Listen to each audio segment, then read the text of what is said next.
special edition of Weather Scope, comprehensive hurricane coverage. Good evening, everyone, or good morning, I guess, as we head into the overnight hours, and our coverage or vigil continues here with Hurricane Bertha. I'm Brad Edwards alongside Matt Crowther. Senior meteorologist here at the Weather Channel will help us along with this kind of unusual system that we've been dealing with. Let's go right to it and show you some of the data as of 11 o'clock. And of course, there is the satellite imagery. It is churning up quite a bit. You notice that the red is still near the center. Matt, what can you tell us about that? Well, we do see a little bit of an increase in convection, and that might be a concern. You can see the area of bright red, which is the higher cloud top, and that has been growing a little bit in the last hour. But the good news is that the center of circulation is approximately right there, and we still see no sign of this convection wrapping around the backside of the storm. And as long as that occurs, we don't expect any significant strengthening. And indeed, we have seen a little weakening trend in the last couple of hours, but we're waiting for another reconnaissance aircraft fix. That's right. Here's the latest on the storm, or hurricane as it is. 31.1 north, 78.5 west as of 11 o'clock, and hopefully we'll get some more information over the next hour. At that time, it was 223 miles south of Wilmington, winds at 80 miles per hour, which has been the case most of the night, and moving to the north-northwest at 10 miles per hour. And once again, as Matt was saying, the convection mostly on the east side of the system, so it is a little asymmetrical right now, and that certainly means that it's not well developed, and hopefully it won't get any more better developed. That's right. We're going to keep watching the satellite pictures and see what the pressure trend is when we get another reconnaissance aircraft in there in a couple of hours. And so we're going to be watching it closely, but so far good news. We don't see any clear signs of strengthening. That's right. At one time this was a Category 3 hurricane. Now it's down to a Category 1, which means a big difference as far as how much damage you can expect.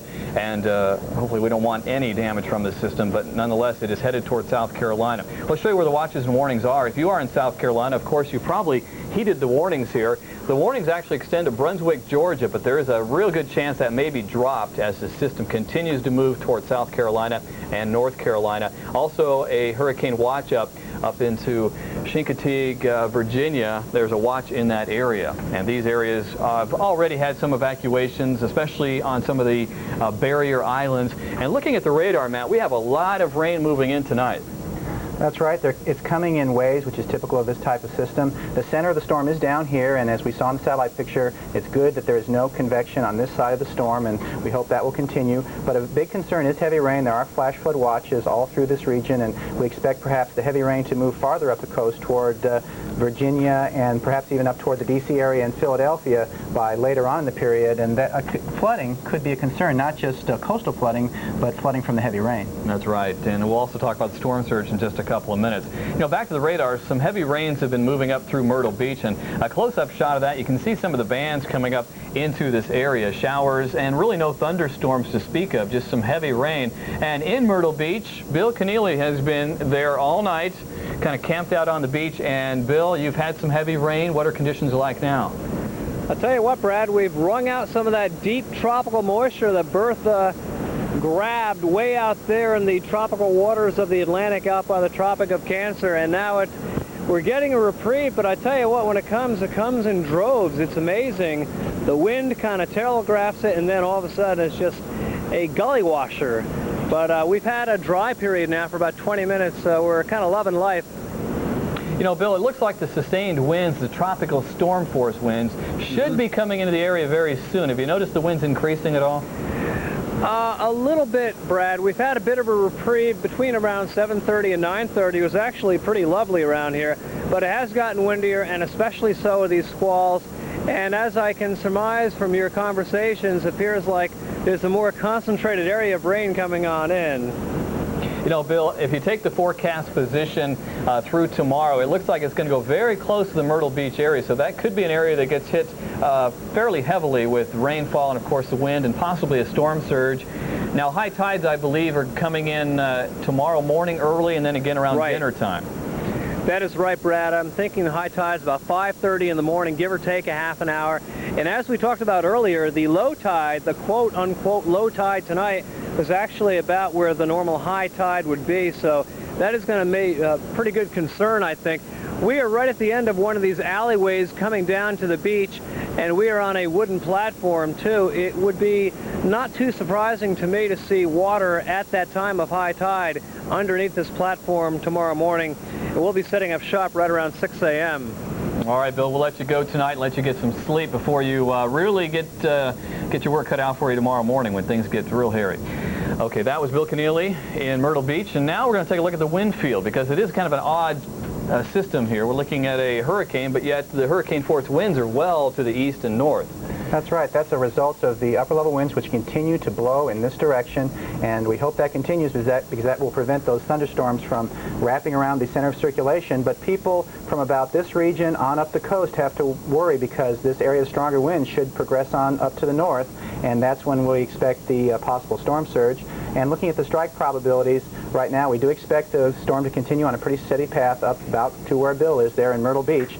But in this type of a storm, it's a little bit unusual. When it gets weaker, quite often in a stronger storm, you have the strong winds right around the center. But as the storm gets weaker, the stronger winds actually move a little bit away from the center. So people a little bit farther to the north and east have to worry about the storm surge more than people to the south and west.